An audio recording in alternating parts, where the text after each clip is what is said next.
পহেলা মে থেকে সার কারখানায় গ্যাস সরবরাহের সিদ্ধান্ত নিয়েছে সরকার। আমদানি নির্ভরতা কমিয়ে অনুসন্ধানের মাধ্যমে দেশে গ্যাসের চাহিদা মেটানোর চেষ্টা চলছে বলে জানিয়েছেন বিদ্যুৎ ও জ্বালানি মন্ত্রী ইকবাল হাসান মাহমুদ টুকু। জাতীয় সংসদের প্রথম অধিবেশনের 20তম দিনে বিকেলে এক সদস্যের নোটিশের জবাবে মন্ত্রী বলেন, জ্বালানি খাতকে জবাবদিহিমুক্ত করে বিপুল ঋণ রেখে গেছে ফ্যাসিস্ট আওয়ামী সরকার। তেল গ্যাসের কোনো অনুসন্ধান করেনি তারা।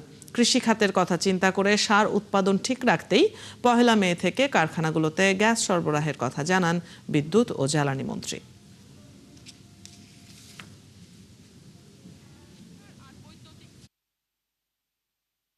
যে 1 তারিখ থেকে আমরা যদিও বিদ্যুতের উৎপাদন আমাদের ক্ষতিগ্রস্ত হবে, তারপরে দেশের কৃষির কথা চিন্তা করে আমরা 1 তারিখ থেকে ফার্টিলাইজার ফ্যাক্টরিতে গ্যাস দেওয়ার সিদ্ধান্ত নিয়েছি।